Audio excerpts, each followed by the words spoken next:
যেন আমরা এরকমই থাকতে পারি, আমরা যেন আসলে আমাদের পজিটিভ নেগেটিভ আমরা যেন মানে এক একটা মানুষ তো এক এক রকম ভাবে সবকিছু দেখে, কেউ পজিটিভ বলবে কেউ নেগেটিভ বলবে, তো মানুষ যেন আসলে তাদের মনের ভাবটা ঠিকমতো প্রকাশ করতে পারে, এতটুকুই আসলে এটা খুব ইম্পর্টেন্ট। এটা তো আসলে আমাদের বাক স্বাধীনতা। আর হচ্ছে মানে অবশ্যই প্রোগ্রেস চাই আরও।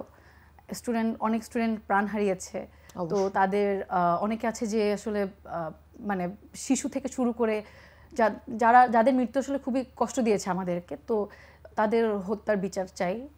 আর একটা ভালো দেশ হোক আসলে, যেখানে সবাই শান্তিতে চলাফেরা করতে পারবে, নির্ভয় চলাফেরা করতে পারবে, এটাই।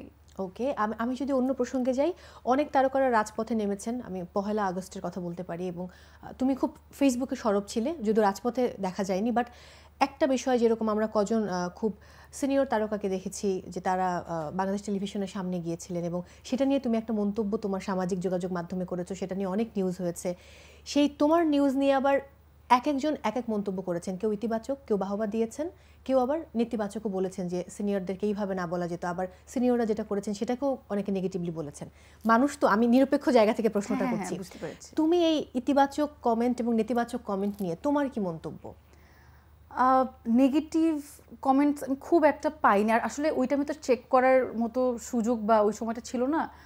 আমার যেটা হয়, আমি রুমের মধ্যে ছিলাম, হঠাৎ করে এরকম যমুনা টিভির নিউজটা দেখতে পাই, পরে আমি যমুনা টিভির কয়েকটা ইন্টারভিউ মানে ওই নিউজগুলো দেখি, শুধু একটা দেখে না, আমি 3-4টা দেখে ক্লিয়ার হয়ে তারপর হচ্ছে আমি লেখার আগেও আমি ভাবছিলাম যে এটা কি আসলে তারা করেছে নাকি এটা মানুষজন থাকে না হেডলাইন জাস্ট দিচ্ছে যে বিটিভি প্রাঙ্গণে গিয়ে চোখের পানি ঝরেছেন অভিনেতা অভিনেত্রীরা।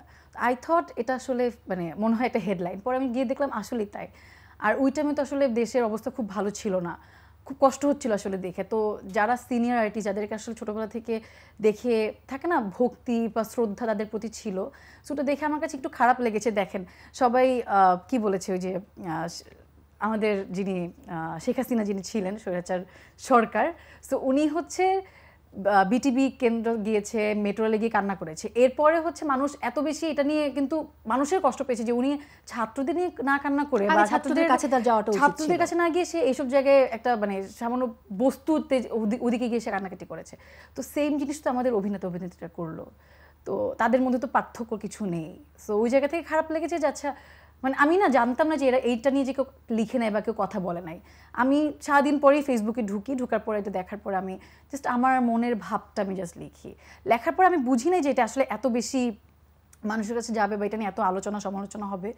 তো আমার মনে হয় না, আমি আসলে সত্য কথাটা বলেছি, আমি যেটা দেখেছি, আমার যেটা ফিল হয়েছে যে this is wrong and wrong is wrong. আমার মনে হচ্ছে আসলে এটা নিয়ে লেখা উচিত, কারণ আমরা আর্টিস্ট অ্যাটলিস্ট আশা করি অন্য আর্টিস্টের থেকে বা সিনিয়র আর্টিস্টদের থেকে যে তারা মানবিক, তারা মানে অ্যাটলিস্ট আরেকটা প্রাণের প্রতি তাদের মায়া আছে বা কথা বলবে এটা নিয়ে, তারা এটা নিয়ে কোনো কথা বলেনি। সো খারাপ লেগেছে। হয়তোবা আমি মাঠে যেতে পারি না, হয়তোবা মাঠে গেলেও আমি সেম কথাই বলতাম যে আমি স্টুডেন্টদের হত্যার বিচার, যে আমি এখনও বলি যে যেন প্রত্যেকটা স্টুডেন্ট যারা মারা গিয়েছেন, স্টুডেন্ট আসলে ওরা তো ডিজার্ভ করে না, ওরা তো আসলে একটা কোটা আন্দোলনের একটা জিনিস চাওয়ার জন্য ওরা আন্দোলন করেছে। সো ওদেরকে একটা অর্ডার আসার কারণে তো ওদেরকে মারা হয়েছে। সো এটা খুব খারাপ লেগেছে যে এতগুলো বাচ্চা থেকে শুরু করে যে কোনো মানে প্রত্যেকটা বয়সী মানুষ মারা গেছে। সো এদের বিচার না চেয়ে বলো হতে যারা মেট্রো রেল এগুলোকে এইসব যে এখানে হত্যাকাণ্ড এইসব যারা পুড়িয়েছে বা এইসব জায়গায় করেছে তাদের বিচার চাই, এটা বলেছে। সো ওইটা আমার খুব খারাপ লেগেছে দেখে আমি